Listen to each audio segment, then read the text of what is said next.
Hey guys, Pretzelman945 here, coming back at you with another video, probably the last one for today. Um, this one is a kind of a fun list idea. This is my top 10 favorite movie and TV villains.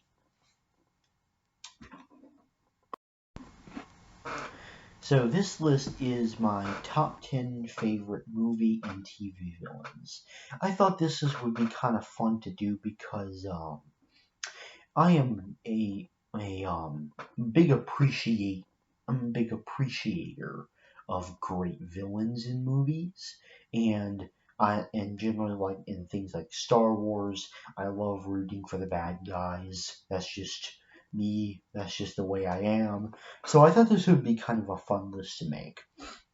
So at number 10, and this might strike some people as a very odd pick, but I have Lord Business from the Lego Movie.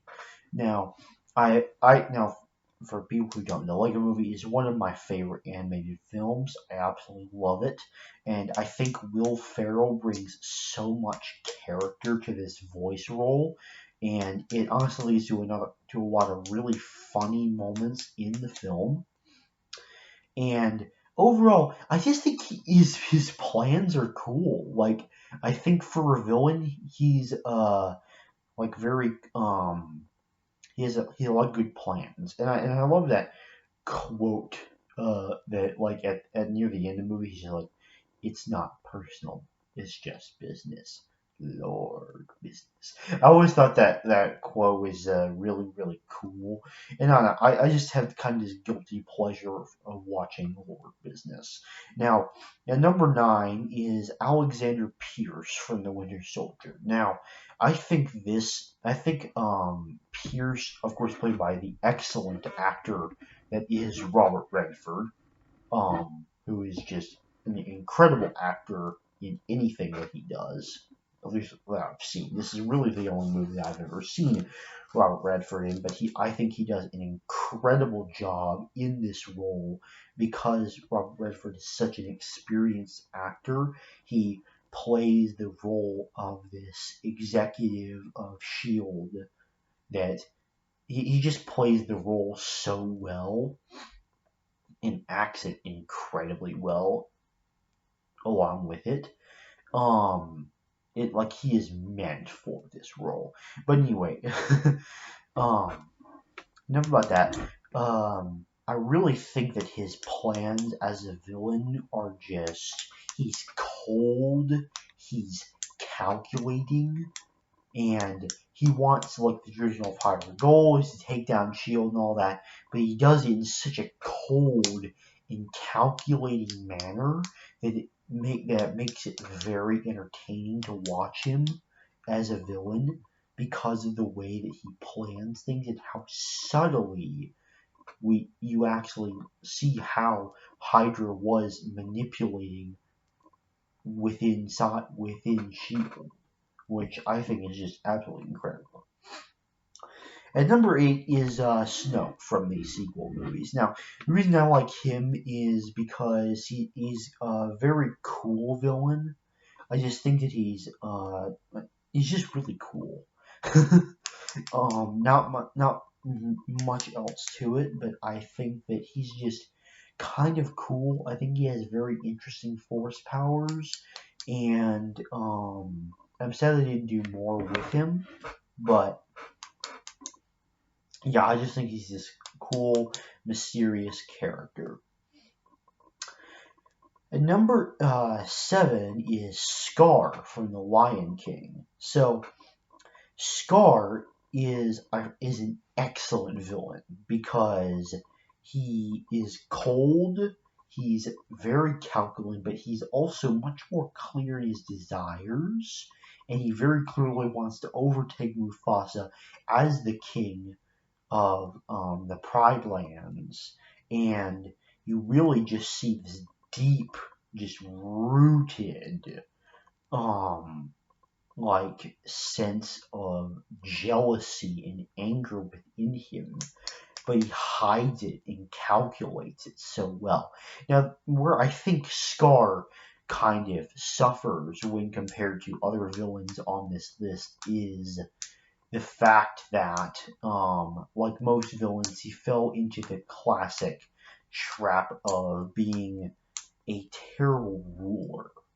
So what I mean by that is some villains can, like Scar in this case, can be good villains that succeed, but they with a great plan, but they're like what they do afterward is what's the bad thing.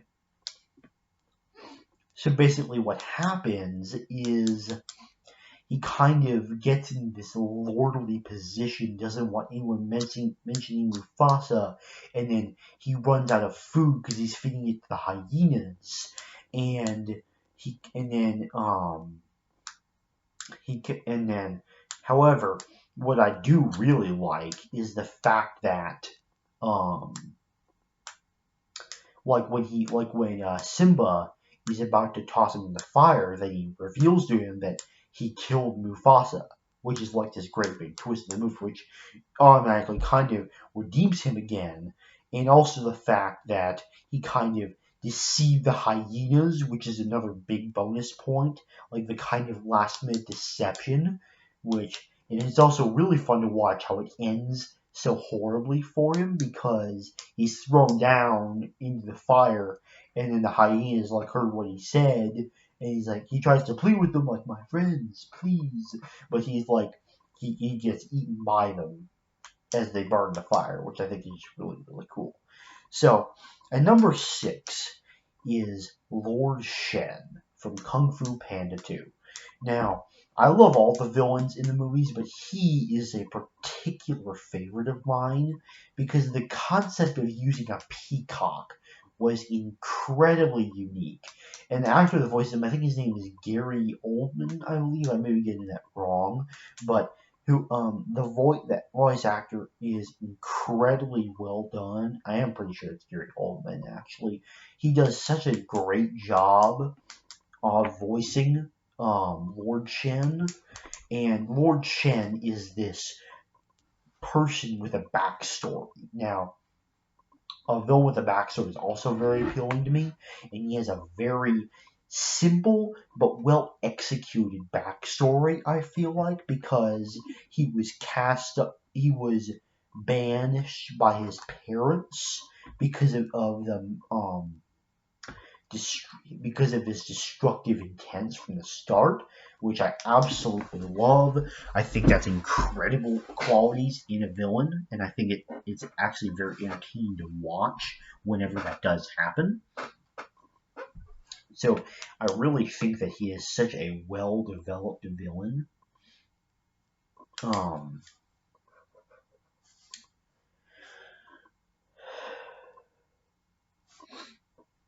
So at number 5 is Moff Gideon.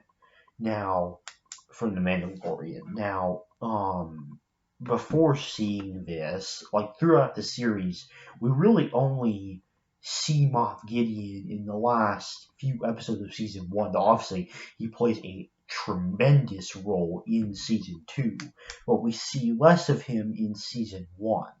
And I think that's actually part of the genius of this show is the reveal to how he is the actual villain, not the client or whatever. Like the client plays his role as like this kind of sympathetic empire supporter that really wanted a child to present to Moff Gideon so Moff Gideon could experiment on Baby Yoda. And yes, I will be calling Baby Yoda, not Grogu. Just a future reference for anything whenever I talk about The Mandalorian or do anything other videos related to The Mandalorian. Moff Gideon is really this incredible villain who seems to know everything. And this isn't ever really explained in the show, but in like the last episode, it's like, assume that I know everything, and it's like, I love that because it's very, very ominous, and it really provides this level of mystery and intrigue about the character. And obviously, Giancarlo Esposito is an excellent actor and plays the role of Moff Gideon quite well. Overall, he has this really great sense of intrigue about him in the way that he seems to know everything, and he has very clear motivations, which is another thing I like about villains. And number 4 is Saruman. Now, I think that Saruman is a really good villain in terms of the way that he reveals it. So I think that in Fellowship of the Ring, like one of my favorite parts in that film specifically is the betrayal of Saruman, like when he reveals it to Gandalf and says like that he should join with him to that they both should join Sauron. And I think that sequence is so well made, even if even if I honestly just cannot stop laughing at the whenever the wizards just hurl each other around like that in its ridiculousness.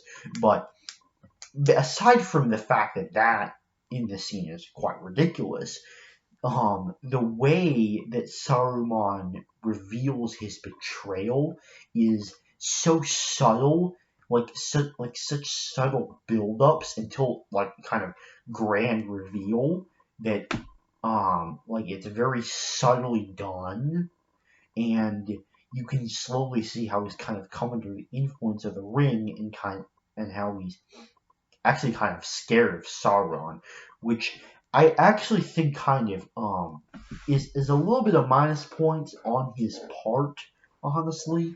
But between all the really really awesome scenes, and the fact that he's kind of in Gandalf's head about where they're going to go, is just really really cool as well.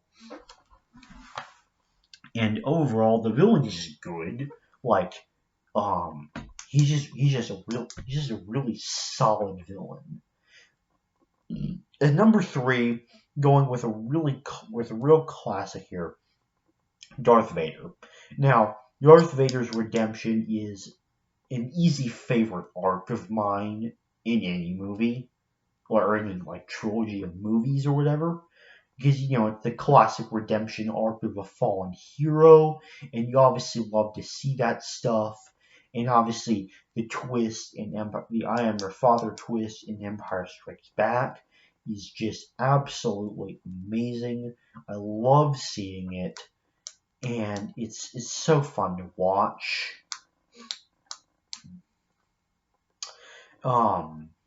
And overall, I just love him as a villain because of the way that he's just kind of the classic example of what makes a truly excellent villain in a movie. And number 2, and the only other TV villain on this list, is Grand Admiral Thrawn. Now, I have pretty mixed feelings about Star Wars Rebels as a whole. I really like a lot of things about this show, but I also dislike certain things.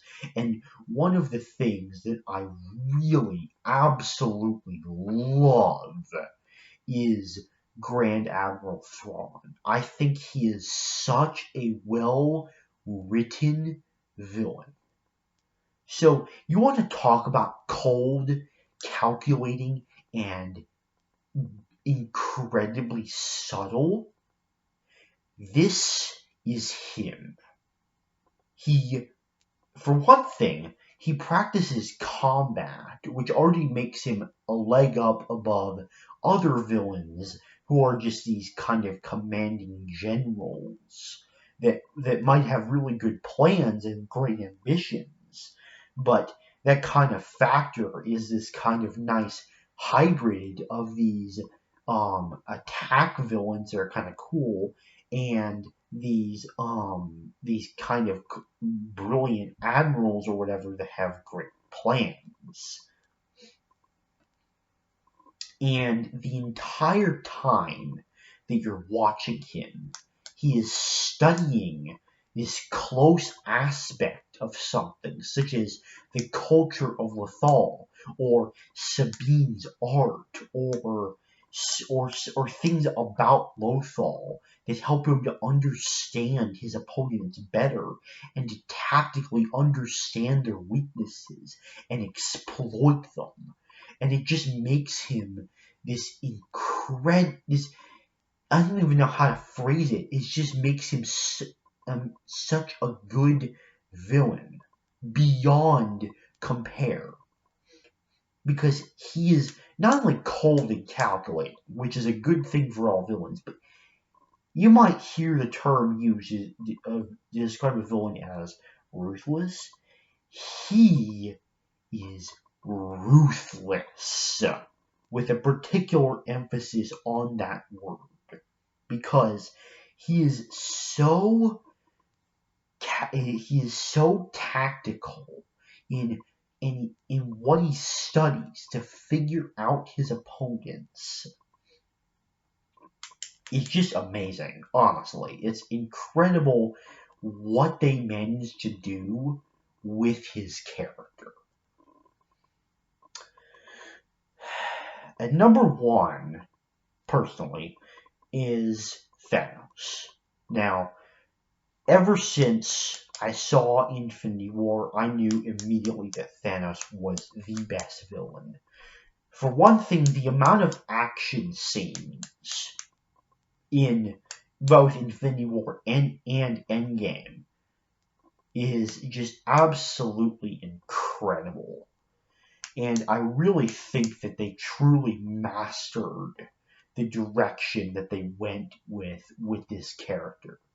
And you immediately know his motivations, and a particular bonus is that something that's not really something that you see in a lot of villains, but he truly believes that what he's doing is right. He doesn't believe it as an act of evil. He calls it an act of mercy, which is amazing writing, because it truly makes so much depth to his character, because you really understand what motivates him and what he wants to do. And his end goal, as described in the movie, is to just gaze upon a thankful universe. I think I don't remember the exact line from the film, but gaze at a thankful universe, like a universe that was shown mercy. That kind of view line is really not something that you get with a lot of movies. In fact, barely any at all actually get that kind of treatment. And so because of that, it just truly makes him an excellent villain. But on top of that, the amount of intense action scenes with Thanos is just beyond any other villain at all. Thrawn has cool action scenes, but they're nothing compared to Thanos. And this is why I love Thanos pretty much equally, in though obviously, well, about here scale, Infinity War and Endgame. Obviously, I love his motivation because it's introduced in Infinity War.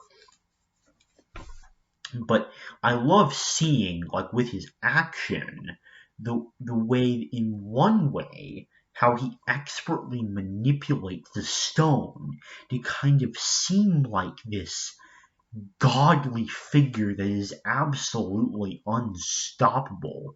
And I absolutely love that because it really also kind of contributes to the movie's theme of being this tragedy where the heroes try their hardest, but they just can't succeed. Which is one of the many, many, many, many reasons why I love that movie so much. And another thing is character relationships. This adds like so much more depth to the character. So, for one, between him and Iron Man's dialogue, you kind of get this haunting feeling and how they're both cursed by knowledge, which that even adds another further plane of depth to his character because it kind of makes you think about like the knowledge and the strategic thinking of all of his plans.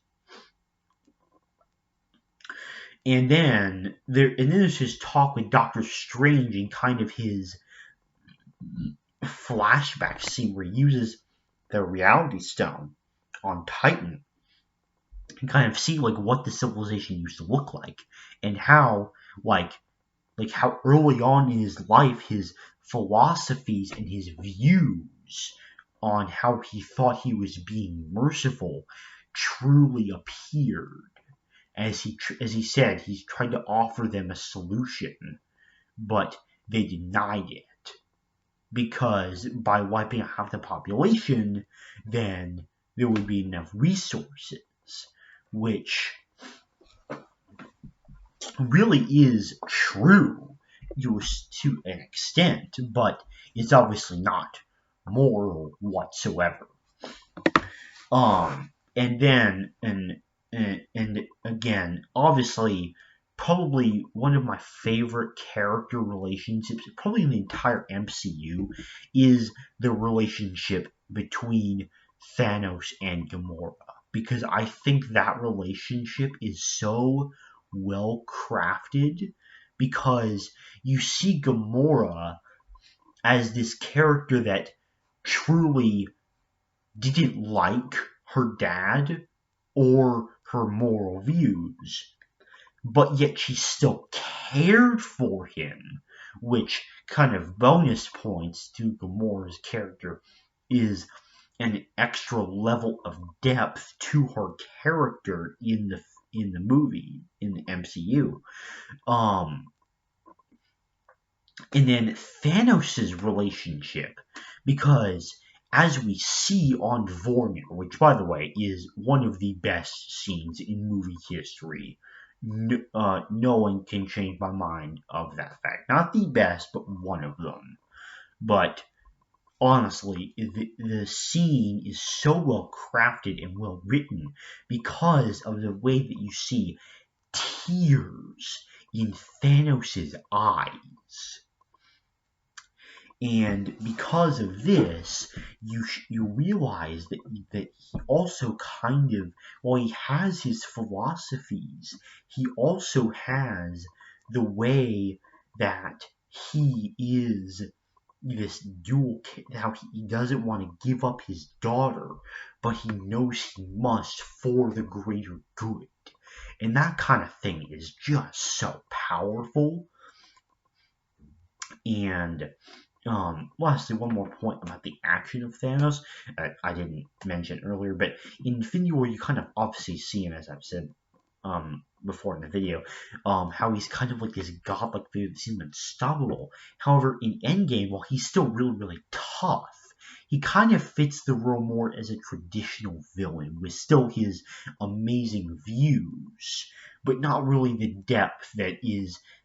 And that's not really a detriment either because it kind of contributes better to the tone of Endgame, the fact that he is a villain like that. And I think it's amazing writing both and directing between the two movies to kind of see that balance of a character. And furthering more on that balance, one of my favorite things about Thanos in Endgame is the way that he fights, because you see this kind of two-pronged approach. So obviously, there's the way he fought in Infinity War, but then there's also the way that he is kind of this stone cold warrior in battle armor with this mighty sword. And I think that and also the fact that they come to this realization about the future, that like he was originally going to wipe out half of all life, but he needs to extinguish everything and start over. That realization is also building on the moral views, which it makes him also an even more dynamic character in that aspect when you think about it from an Infinity War perspective, because he becomes a dynamic character because of the way that his views change between the movies. And I think that it's so well made, and I honestly can't applaud the genius of the Russo brothers enough as directors of these two films, because I truly think they are the best directors that exist.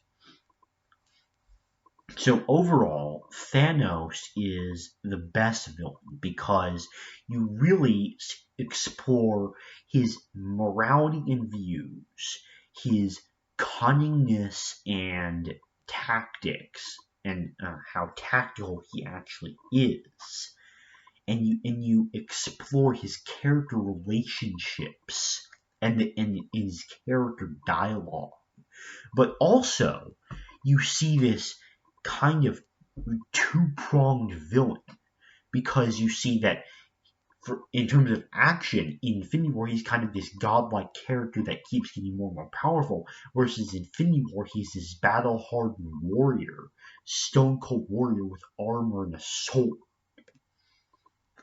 And